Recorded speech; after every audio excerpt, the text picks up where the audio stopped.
It was early March, 1974. The kind of morning where the wind never really stops. It just moves slower, heavier, dragging dust across the open land outside Sterling, Colorado. A Case IH dealership sat at the edge of town. Glass windows, clean floors, new machines lined up like promises most people couldn't afford. The door opened. Evelyn Carter stepped inside. She didn't hesitate, didn't look around, didn't take in the tractors, the polished metal, the smell of oil and rubber. She walked straight to the counter. Her father's jacket hung loose on her shoulders, sleeves too long, fabric worn thin at the elbows. Dust clung to it, the kind that doesn't wash out easily. There was dirt under her fingernails, and something in her eyes. Something tired, something steady, something no one in that room understood. Roy Halverson stopped mid-sentence. He looked at her once. Then he laughed. Not quietly, not politely. The kind of laugh that carries, that echoes off the walls and makes people turn their heads.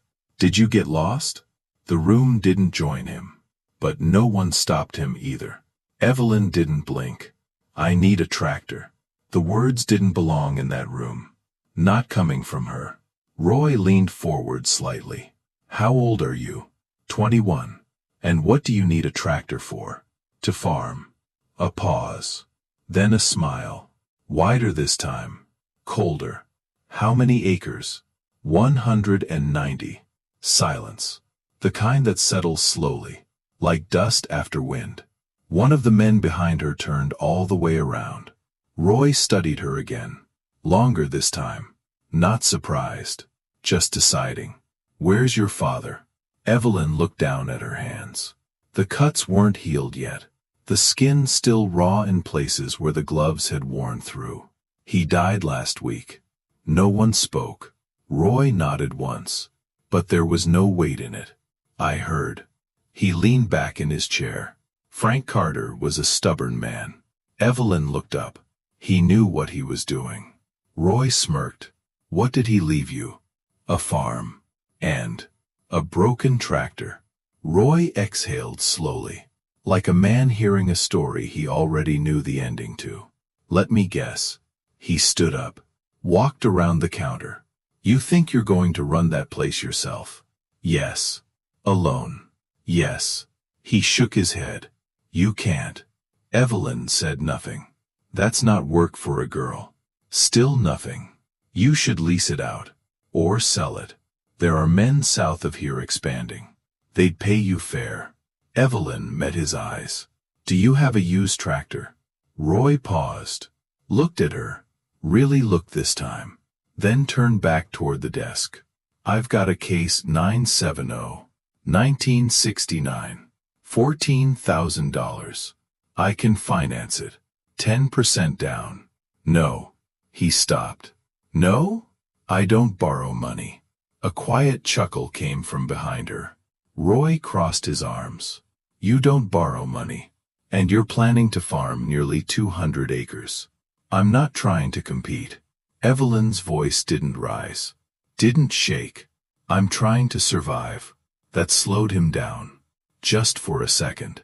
Then he stepped closer. A hand on her shoulder. Listen to me. His voice softened. The way people soften their voice when they think they're being kind.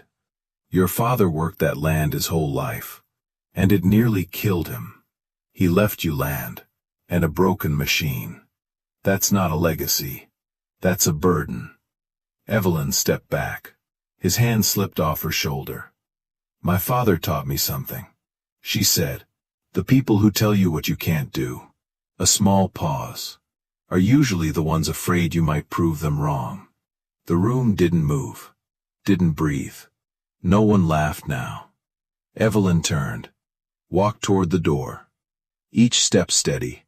Each step final. Behind her, Roy said something to the mechanic. Low. Dismissive. She didn't catch all of it. Just 2 words. Little girl. She didn't turn around. 3 weeks later, Evelyn Carter spent every dollar she had. Everything her father had saved. Everything she had earned. And she bought 2 tractors no one else in the county even looked at. Old machines. Faded paint. Engines everyone else had already given up on. That's when everything began. The auction was 40 miles east. Ellsworth County. The kind of place people only drove to when they had a reason, or when they had nothing left to lose. Evelyn left before sunrise. The truck rattled the whole way. Cold air leaked through the window seals, carrying dust and the faint smell of dry soil. She didn't turn on the radio. Didn't need the noise. She already knew what she was risking. Everything she had was in a folded envelope on the seat beside her. $1,100. Every dollar her father had saved in a coffee can in the workshop. Every dollar she had earned lifting grain sacks of the elevator the past 2 summers. That was it. No backup. No second chance. When she pulled into the auction yard, there were maybe 30 people there. Mostly older men. Caps pulled low. Hands in their pockets. Looking for parts, not machines. Nobody was there to build anything. They were there to salvage. Evelyn stepped out of the truck. The wind hit her first. Sharp, dry, unforgiving. She pulled her father's jacket tighter around her and walked toward the line of equipment. 2 tractors sat near the back. Faded paint, rust creeping along the edges. Ignored. She recognized them immediately. Alice Chalmers, WD-45, early 50s. Same engine family her father had taught her on. Same layout. Same sound. If they still ran. She walked around the first one slowly. Ran her hand along the metal. Checked the tires. Looked at the linkage. Her fingers moved like memory. Not guessing. Not hoping. Knowing. The second one was worse. Fuel line patched. Electrical wiring half redone. But the frame was straight. The engine block. Intact. That was enough. The auctioneer started calling. Nobody paid much attention. Tools sold first. Scrap pieces. Old implements. Small things. Then the first tractor rolled forward. Let's start at 1,000. Silence. 500. Nothing. 400. Evelyn raised her hand. 4. A few heads turned. Not many. The auctioneer nodded. 400. Do I hear 5? Nothing. 400 once. A man in the back shifted his weight. Then stopped. 400 twice. Sold. Evelyn didn't react. Didn't smile. Didn't breathe any differently. She just stepped back. 1 down. The second tractor came next. 500 to start.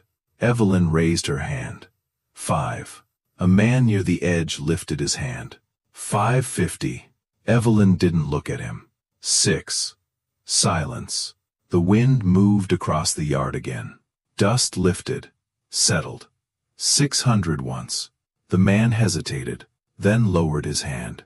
600 twice. Sold. Evelyn exhaled slowly. Not relief. Not yet. Just calculation. $1,000. 2 tractors. 100 left. An older man approached her after the sale. Slow steps. Weathered face. Hands that had done the same work for decades. You know those machines? Evelyn nodded. I grew up on them. He looked at her for a moment. Not the way Roy had. Not amused. Just measuring. Then you'll be fine. He tipped his hat slightly. Walked away. That was it. No advice. No lecture. Just recognition. Evelyn borrowed a flatbed from a neighbor and hauled both tractors home that same afternoon. The sun was already dropping when she pulled into the yard. The farm looked different without her father. Quieter. Bigger. Heavier. She didn't go inside. Didn't sit down. Didn't rest. She pulled the first tractor into the workshop, rolled up her sleeves, and got to work. The clutch was worn through. Hydraulic seals leaking. She pulled it apart piece by piece, hands moving faster than her thoughts. The second tractor needed more. Fuel system rebuild. Electrical rewiring. Hours turned into nights. Nights into mornings. The workshop light stayed on long after the rest of the land went dark. There were moments, late, cold, quiet, when the silence pressed in, when the numbers didn't make sense, when failure felt closer than success. But she didn't stop. By mid-April, both engines turned over, then caught, then held, 2 old machines everyone else had given up on, running again. That was the first time Evelyn Carter allowed herself to believe she might actually survive this. Spring came late that year. The ground stayed cold longer than Evelyn wanted, and every morning began the same way. Boots on wooden floorboards, coffee going black on the stove, then the long walk out to the shed before the sun had fully cleared the horizon. By then, the land already felt awake. Not alive in any soft or gentle way, alive the way hard country is alive. Wind moving through fence wire, dust lifting from the lane, the smell of oil and old iron waiting in the morning air. Evelyn worked both tractors like she was borrowing time. The first one handled the heavier ground. The second stayed ready for whatever failed next. Because something always failed. A seal, a hose, a belt, a bearing that sounded wrong before it finally gave up. There was no room for surprise anymore. Every breakdown had to become part of the day. She learned to carry tools the way other people carried lunch, a wrench in the truck, spare pins in her pocket, grease on her cuffs before noon, and always, 1 ear listening for a sound that didn't belong. That first season, the work never seemed to end. Her father had seeded winter wheat before he died, so the wheat was already there. Thin green rows stretched across the western field, waiting on rain that never came when it should have. The other ground still had to be worked. She put the remaining acres into sorghum. Disked alone, planted alone, checked every row alone. The land was flat enough to see weather coming from miles away. Storms built slow out there. You could watch them gather for an hour and still not know if they meant rain, or just another passing disappointment. The neighbors watched too. Not openly, not at first, but she could feel it. A truck parked on the road longer than necessary. A glance from a passing pickup. 2 men talking at the co-op who went quiet when she stepped inside. By June, nobody in the county had stopped talking about her, Frank Carter's girl. Trying to run nearly 200 acres with 2 old Alice Chalmers tractors and no husband, no brothers, no hired hand, no operating loan. Most of them had already decided how it would end. People are usually most certain when they know the least. One afternoon, just after the sun had crossed its highest point, the hydraulic line on the older tractor burst in the south field. Fluid sprayed across the side panel. The steering went heavy in her hands. She killed the engine, climbed down, and stood there in the heat with the wind pressing dry grass against her boots. For a moment, she closed her eyes. Just for a moment. Because she was tired, not ordinary tired, the kind of tired that settles deep into your ribs and makes even standing still feel like work. Then she opened her eyes, walked back to the truck, pulled out her wrench roll, and got underneath the machine. That was how the summer went, not in grand victories. In small refusals. A bolt that wouldn't win. Broken line that wouldn't end the day. A body that wanted rest and kept moving anyway. Roy Halverson showed up in June. She heard the truck first, then the slow crunch of tires in the yard. By the time he stepped out, Evelyn was already under the second tractor replacing a worn hydraulic coupling. He stood there in polished boots, looking at the yard like it was a place he didn't fully believe in. Evelyn. She slid out from under the machine, wiping her hands on a rag. What do you need, Mr. Halverson? I'm not here to sell you anything. That almost made her smile. Then why are you here?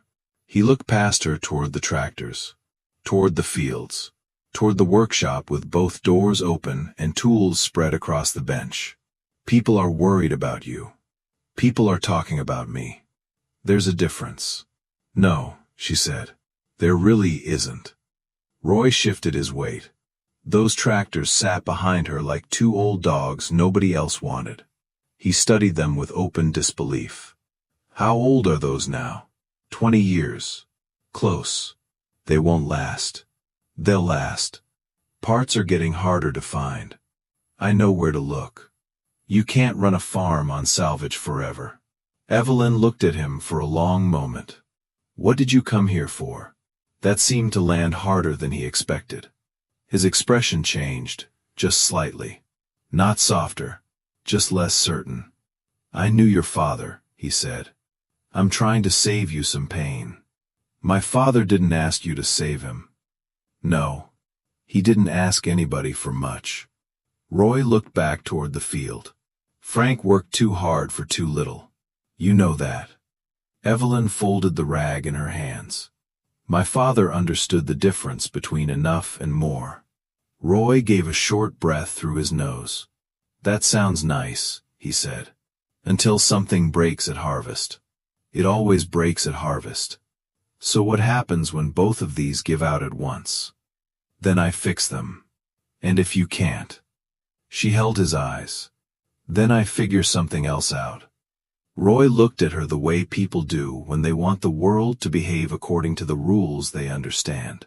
But Evelyn had already stepped outside those rules. And that made her difficult to manage. Difficult to advise. Difficult to dismiss. You're making this harder than it has to be, he said. No, Evelyn said quietly. I think I'm just doing it the hard way because it's the only way I can keep it. Roy didn't have much to say after that. He left a few minutes later. Truck backing slowly out of the yard. Dust rising behind him. Evelyn watched until he was gone, then went back to work without another thought. Or at least, that's what she told herself. Harvest came in September. The wheat wasn't exceptional. Nobody would have called it that. But it held. 27 bushels an acre in a dry year. The sorghum came in steadier than expected. Not a miracle. Just enough. Which, that year, felt close to miraculous anyway. She hauled grain herself. Sold it. Taxes. Set aside money for seed and repairs and diesel. Then sat down at the kitchen table one night with a pencil, a bank slip, and the kind of silence only a farmhouse can make after dark. For $1,200. That was what remained. Not profit in the way town people imagine profit. Not abundance. Not safety. Just distance. A little distance between her and disaster. One drought. One engine block cracked beyond repair. One bad storm at the wrong stage of growth. That was all it would take. It was the first time since the auction that she let herself truly look at the edge she was standing on. The first time she allowed the thought to form all the way through. Maybe Roy had been right. Maybe this farm was not a legacy. Maybe it was only weight. That thought frightened her more than debt ever could. November settled over the plains with short light and hard wind. The fields emptied. The work changed shape. Less urgent in the body, heavier in the mind. Without the crop standing out there, the land looked exposed. Honest. And the house felt bigger than before. Too many quiet rooms. Too much memory in the walls. At night, she could hear the furnace kick on. Then off. Then the old boards settle again. There were evenings she sat at the table and stared at nothing. Not crying. Not thinking clearly either. Just listening to the silence try to tell her who she was without the day's work to cover it. One morning she drove into town. She told herself she needed feed and bolts. Maybe she even believed it when she started the engine. But she didn't turn toward the feed store. She turned toward the dealership. Roy's dealership. She parked across the street. Left the truck running. Watched men go in and out of that building like it belonged to them in some invisible way it never would to her. Men with cleaner jackets. Cleaner hands. Easier certainty. Her hand rested on the door handle. One step out of the truck. One walk across the street. That was all it would take. Tell Roy she'd changed her mind. Ask him to help her find someone to lease the ground. Find work in town. Stop carrying every decision alone. Stop waiting for weather. Stop listening for failing bearings in the middle of the night. In the side mirror, she caught her own reflection. Her father's jacket. Her own face drawn thinner than it had been in spring. Hands roughened into something older than 21. And suddenly she remembered him at the kitchen sink, washing off a day's worth of soil before supper. Never rushing, never complaining, just standing there in the fading light, looking out toward the fields as if the exhaustion itself meant something, as if the work being his made all the difference. Evelyn took her hand off the door, put the truck in gear, and drove home. She never told anyone about that morning. Not then. Not for many years. But if she had, the truth would have been simple. Courage had nothing to do with it. Confidence had nothing to do with it. Some days, all she had was the decision to go home and keep working anyway. Winter came in hard that year, not with a storm, not with a single moment you could point to and say, that's when it changed. It came slowly, day by day. The wind stayed longer, the mornings got sharper, and the land went quiet in a way that made everything feel farther apart than it really was. Evelyn spent December in the workshop, not because she wanted to, because she had to. There was no room left for mistakes, no margin left for guessing. If something failed next season, it had to be something she already understood. She started with the obvious. Tools laid out, shelves cleared, old parts sorted into piles that made sense to no one but her. But after a few days, she realized something. Her father had never kept things randomly. Everything had a place. Everything had a reason. You just had to look long enough to see it. So she kept going. Deeper. Lower drawers. Boxes she hadn't opened since the funeral. Things she had been avoiding without ever admitting it. The workshop still smelled like him. Oil, coffee, sawdust. That smell hadn't faded. Not even a little. At the bottom of the workbench, underneath a stack of old receipts tied together with twine, she found it. A worn leather notebook. Dark brown, edges soft from years of handling. She didn't open it right away. Just held it. Turned it over in her hands, as if it might explain itself without needing to be read. Then she sat down on the stool and opened the first page. It wasn't a diary. There were no stories, no dates written like memories. It was something else, something quieter. Every page was filled with numbers, notes, sketches, soil temperatures, rainfall, planting dates, organic matter estimates, worm counts, field by field, year by year, 20 years of it, maybe more. Evelyn leaned closer, ran her finger along the lines. The handwriting changed slightly over time, stronger in some places, more careful in others, but always the same intent, always the same attention. Her father hadn't just been farming. He had been studying the land. She turned the pages faster now. Patterns started to form. Rotations. Not the standard ones everyone else used. Something longer. Something slower. Wheat. Then sorghum. Then something she recognized but never questioned before. Cover crops. Rye. Clover. Things you planted and never sold. Things her neighbors had always laughed at. She remembered those conversations. Men at the co-op shaking their heads. Frank Carter's wasting seed again. Planting something he's not even going to harvest. Doesn't make sense. At the time, she hadn't asked why. She had just followed instructions. Now, the answer was right in front of her. The cover crops weren't waste. They were investment.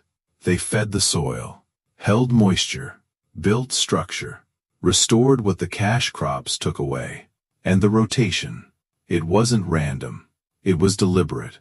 7 years. Seasons. A pattern that gave the land time to recover before asking more from it again. While everyone else was pulling from the ground, Her father had been putting something back, every year, without telling anyone, without needing them to understand. Evelyn turned to the last page. The handwriting there was different, less steady, lines slightly uneven, as if written by someone who knew time was running short. She read it once, then again, slower. Maggie, if you're reading this, I hope you kept the farm. The land is better than it looks. I've been building it for you. Don't let anyone tell you it's just dirt. It's years of work. And it's ready. Trust the soil. It won't let you down. Evelyn didn't realize she was crying until a drop hit the page. Then another. She closed the notebook halfway, then opened it again immediately, like she was afraid it might disappear if she let it out of her sight. She sat there for a long time, long enough for the workshop to grow colder, long enough for the light outside to shift, long enough for something inside her to settle into place. When she finally stood up, she wasn't the same. Not stronger, not suddenly certain, but clearer, the kind of clarity that doesn't come from hope, but from understanding. That winter changed how she worked. Not the hours, not the effort, those stayed the same, but the intention behind it shifted. Every field now had a plan. Every pass across the land had a reason. Every decision stretched beyond the season in front of her. She wasn't just trying to survive anymore. She was building something. Slowly, quietly, the way her father had. Spring came again, and Evelyn followed the rotation, even when it didn't make sense to anyone else. Even when it looked like she was giving up ground others would have planted. Even when the neighbors shook their heads. They still talked, still watched, still waited for the moment she would fail. Because people don't stop expecting failure. Just because they don't understand the method. Sometimes they expected more. By the early 1980s, something had changed.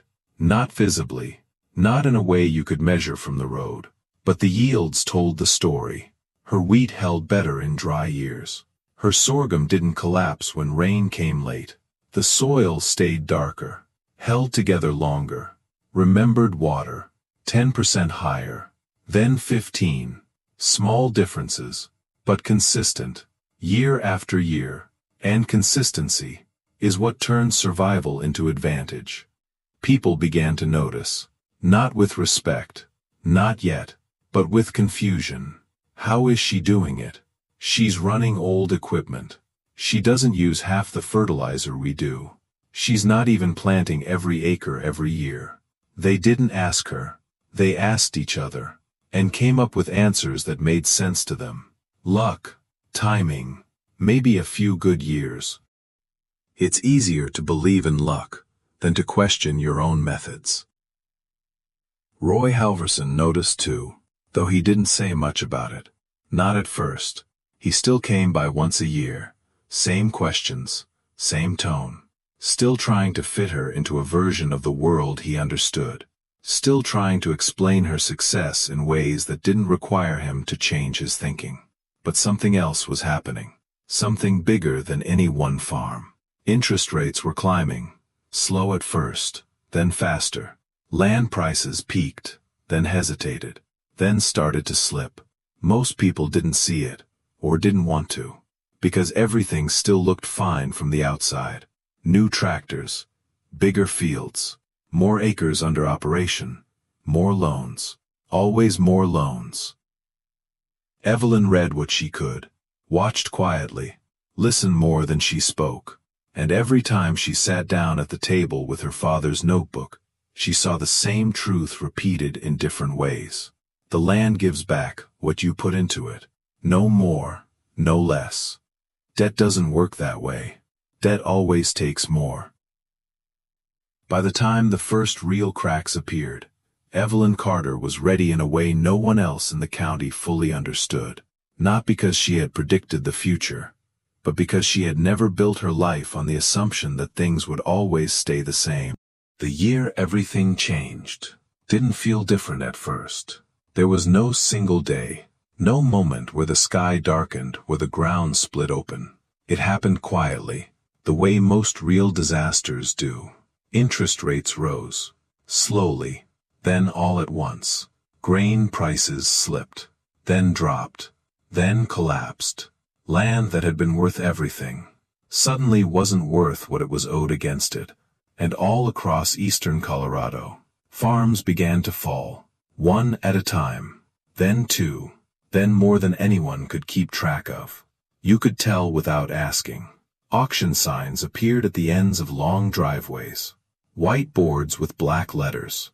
Dates. Times. Everything a family had built. Reduced to a Saturday morning. People stopped looking at each other the same way. Men who had expanded during the good years now stood beside machinery they no longer owned. Tractors barely broken in. Combines still shining. All of it tied to loans that had grown faster than the crops ever could. And when the numbers stopped working, the banks didn't hesitate. They never do. Evelyn watched it happen. Not from a distance. From the same roads, the same fields, the same wind. Harold Briggs lost his place in 1982. 300 acres. Gone. Couldn't cover the operating loan after wheat dropped below $3. Tom Larkin followed the year after. Then the Jensen place. Then the Wilcox farm.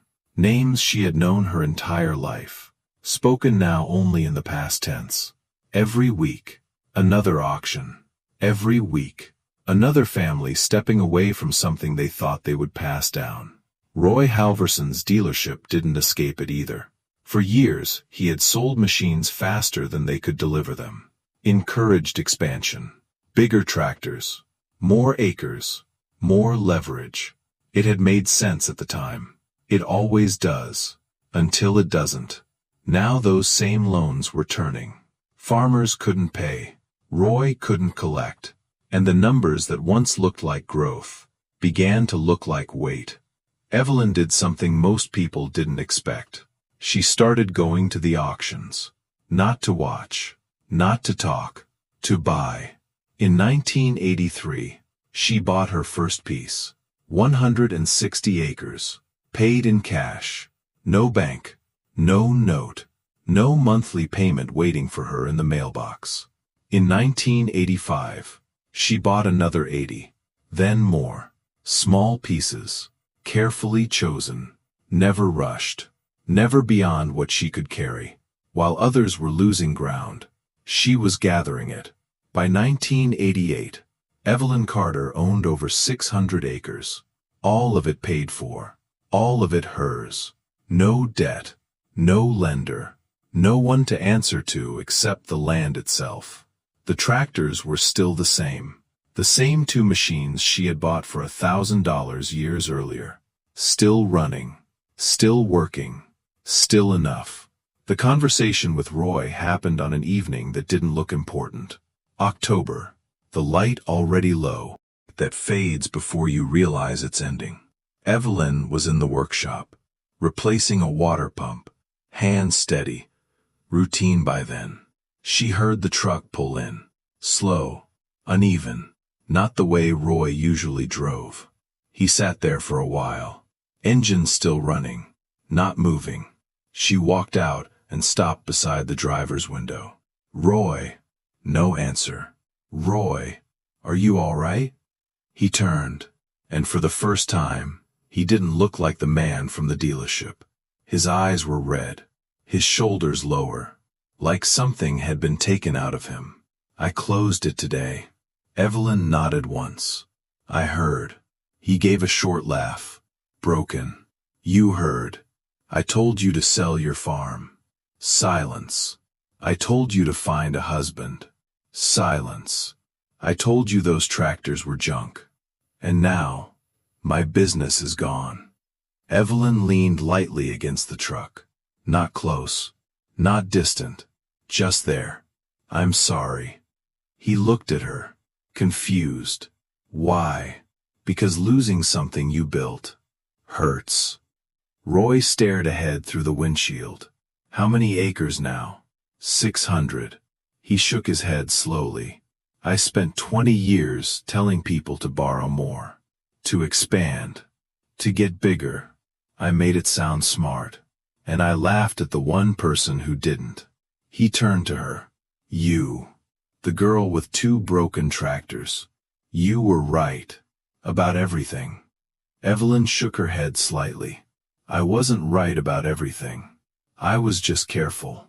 My father taught me something. She looked past him, toward the fields. The land will take care of you, if you take care of it. And the only thing that can take your farm away is the bank. So don't give it that power.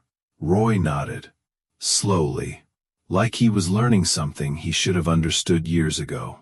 I owe you an apology. For all of it. Evelyn gave a small nod. Thank you. He hesitated, then glanced toward the workshop. Those tractors. They still running? A faint smile touched her face. Every day. Roy exhaled. $1,000. He shook his head again. Best investment I ever saw. And it wasn't even mine. He drove away a few minutes later. Taillights fading into the dust. Evelyn stood there until they disappeared. She didn't feel victory. She didn't feel satisfaction. She felt something closer to understanding. Years passed. The farm grew. Not quickly, not loudly, but steadily. The way things built on good ground always do. By the time she retired, she had more than 800 acres. All of it paid for. Every piece of equipment owned outright. Every decision. Her own. The old tractors were finally put to rest. Not because they failed, but because they had done enough. One of them still sits in her barn. Cleaned.